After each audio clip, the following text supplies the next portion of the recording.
Yeah, thanks very much, James, and thanks especially to Ursula for the invitation to join you today. Despite the hour, I'm very happy to be here and hear some of the talks earlier on today. So this is a paper that I've been recently developing with Orit Halpern, and some of you may have been at the Critical Borders Radical Revisions of AI conference at Cambridge a few weeks ago. If you have, then I'm afraid much of this paper will be familiar to you. I pulled out some parts and added in some more and bolted on some more images to relieve some of that repetition, if that's the case. The paper is part of a collective project that studies automation processes of AI and machine learning in the warehousing industries, in Amazon and Alibaba primarily, which Anna has already mentioned. And the larger project investigates the geopolitics of automation in warehousing in Malaysia, Hong Kong, China, Germany, Sydney, and Melbourne. In approaching the topic of technical knowledge and its standardization, my short talk focuses on patent technologies pertaining to the warehousing industry and global logistics. So connecting again back to this morning, there's articulation here, of course, with knowledge infrastructures that tie into computational systems, speculative economies, and geopolitical contests. And thank you, Ursula, for handling these slides. I haven't been on Teams before, and it's sort of a chaos of windows for me. Patents are legal technologies that enclose futures not yet born. As anticipatory devices, patents assert control over the territory of invention. More often, the economies staked out are stillborn, never to emerge beyond the theatre of arbitration in the event of dispute. Parading an aesthetics of minimalism, patents distill an idea of action as bare essence. The sequential logic of instruction, of rules of how things work, registers affinity with the family of algorithms. Closing down options, patents seek to define the relation between cognition and invention, production and command, capital and labor, according to supranational juridical regimes. Yet all too often, such gestural authority fails in the face of defiant states and cultures of piracy. Automation patents foretell a world of machine operations that eclipse human life, or at least dispense of the subject of flesh and pain that endures servitude to capital. Only this is no post-work future, but rather another form of indentured labor in which consumption is tied to data architectures that authorize transactional compulsions. The patent provides the diagram of capture. As a proprietary form, patents police invention with the force of law. In hitching the formalization of an idea to legal doctrines of ownership and control, patent law exposes its vulnerability to agents who care less for quarantining of expression.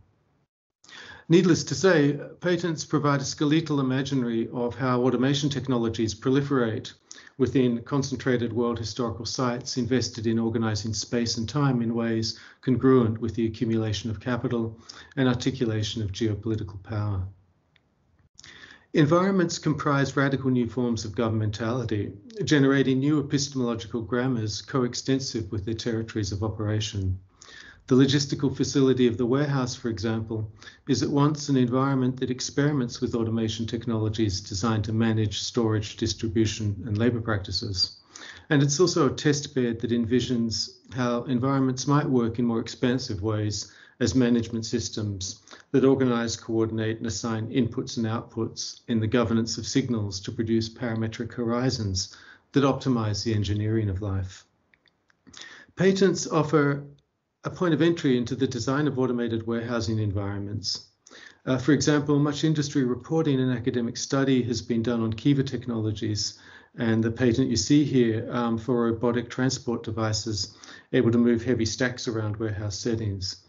Acquired by Amazon in 2012, the initial idea of mobile inventory stacks was further developed to include a metal cage for workers with additional robotic extensions able to expand the repertoire of human-machine tasks. Splicing fulfillment centers with logistical supply chains, another of Amazon's patents filed in 2017 for intermodal vehicles, embraces elements from the genre of science fiction film in its repertoire of patents on anticipatory shipping. Depending on existing rail transportation infrastructure, a core premise behind this patent rests on the reproduction and reinforcement of established patterns and demographics of consumption. This is not a case of a rail to nowhere, but precisely the opposite, where customer purchase histories target to fulfill already acquired habits of consumption and cultures of taste. At this basic level, the relation between production and consumption is already automated independent of technical operations pertaining to machine learning or artificial intelligence. Once these additional technologies of automation are enlisted into the diagram of logistics, new kinds of environments and epistemological universes are produced.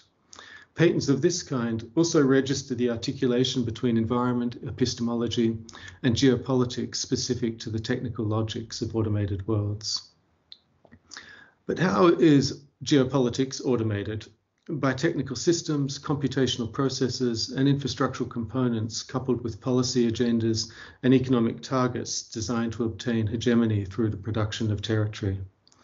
The spatialities of power generated by machinic operations may reinforce and extend more conventional techniques of geopolitics staged in the theater of interstate contest between civilizational cultures articulated through Cold War disciplinary legacies of international relations and area studies. More likely, however, the automation of geopolitics results in novel territorial configurations not easily subsumed by the geopolitics of interstate rivalry, even less so by the neo-Darwinian and racist logics of species being promulgated by area studies. Indeed, the automation of geopolitics is accompanied and conditioned by the geopolitics of automation. Where the former consists of the machinic production of territory, the latter involves state actors recalibrated by the struggle to determine standards, protocols, financial and operational logics of machines. When geopolitics are automated, machines take command.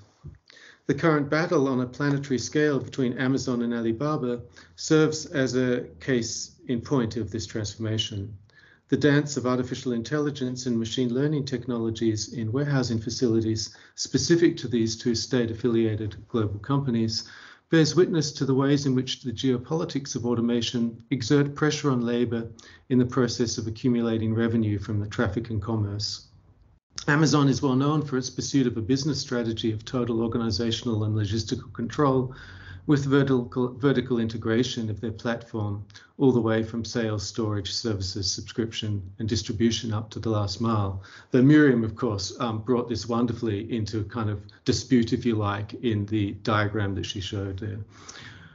By contrast, the Chinese tech giant Alibaba prefers to enlist third parties to horizontally expand its range of data-driven services that include real-time microcredit and financial loans, inventory management, consumer profiling, search rankings, as well as logistics and warehousing. While Amazon and Alibaba hold complex and quite different relations to organs of the state, for instance, the former piggybacks on US Postal Service infrastructure, while the latter is at once protected by and at the mercy of crack decisions in Beijing, both companies are in the game of market domination. Where they differ is in how territories and thus corridors of data, supply chain traffic, and labor power are produced through technical operations and infrastructural systems. The production of time and space, subjectivity and sales, specific to automated processes of decision-making, registers new forms of geopolitical power that at once unsettles and intersects with the sovereign authority of the state. The new capillaries of control generated by this constellation of forces are not immune to intervention and destabilization. The reconfiguration of older biopolitics might suggest a new form of emergent governance that might also be more attuned to its materialities and agents, even as they serve as forms of volatility, such as the revenge of the world. I'll cut a little bit here. Can intelligence work in and alongside and against the overdetermining tendencies of AI unleashed onto the world? Does the agglomeration of data, its processing and analysis, result in computationally defined parameters that inframe how world situations are understood more generally? And can we discern a design logic that informs and indeed produces computational rationalities spawned by automation technologies?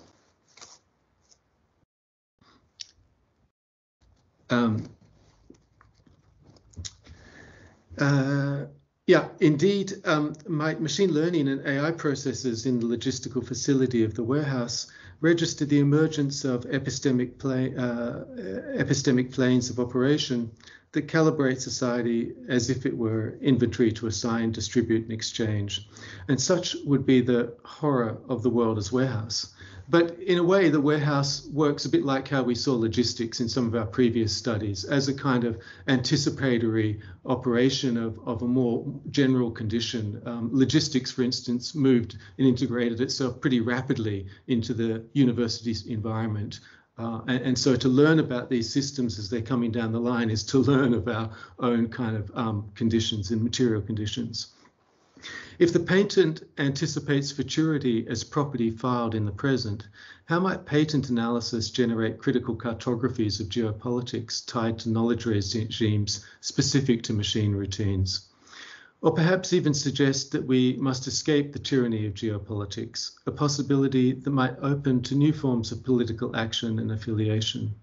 Suffice to say that semantic classification systems of patents and the sort of parameters that attend patent archives invite and indeed support a critical practice of distant reading. Closely associated with the work of literary historian Franco Moretti and adopted as a method in digital humanities, distant reading lends itself to analysis predicated on statistical tendencies from a corpus of data. In the case of online patent archives, we start to see the composition of the research landscape in computational science in terms of institutional affiliations, knowledge concentrations, and geographic distribution. Such patterns tell us not so much about the geopolitics of automation, but rather the geoeconomics and political economy of research in the field. The diagram of knowledge coincident with such relations has implications for research and development in automation industries. An episteme, in effect, of automation is produced. In this final section, then, the spatial and temporal models of capitalist production seem to be shifting towards a new logic of subtraction. Optimization obtained through the reduction of component parts, single object fabrication, and molecular modification reduces complexity of global supply chains. Structural logics of monopoly control are enhanced with simplified manufacturing processes, yet complicated by distributed modes and technologies of production. Cultural and industrial imaginaries of AI valorize optimization, but what does this mean in environments of subtraction? Does durability re-emerge as a feature of commodity production tied now to optimizing economies within new global policy agendas surrounding sustainability? Well, I mean, what we heard from this morning's talk was a suggestion related to kind of Biden's move after Glasgow that maybe precisely this is not the case, actually. The industrial logic of capitalism's built-in obsolescence corresponded with existential notions of finitude, limit, and death. The operative logics of AI and machine learning transcend these kinds of horizons, and how do they manifest or play out in the industrial setting of the warehouse? As territory more often populated by inventors, developers, legal scholars, and a tech sector intent on staking out claims of possible futures, what might patents and their associated apparatuses offer as an object that opens some alternative methods to address the question of contemporary and emergent geopolitics? Indeed, how might we analyze patent datasets? What, for example, is the logic of operation specific to patent systems? What sort of query terms in patent databases are best suited to help diagram the relation, for instance, between encoding techniques and epistemic horizons? What are some of the aesthetic standards and indeed aesthetic genealogies attributed to patents? Analysis of citation networks might be one approach here that starts to illuminate a political economic geography of institutions, patent offices, firms, and perhaps even geopolitical interests. How, finally, do such technical systems bear upon the governance of territory, if at all? And if I have a little bit of time, do I have a minute or not? Yeah, okay, two more sentences I just wrote this morning. So do such analytical methods turn us into neo-positivist quants or, dare I say, digital humanists? A few years ago, I would have said most definitely. Nowadays, I'm a bit more relaxed on this front. And in the case of our project and group, there's a sufficient amount of disciplinary diversity and culture of general dissensus to ward against such tendencies. So in other words, I become more relaxed, I think, on this question, but we'll see how things go in this discussion. Thanks a lot.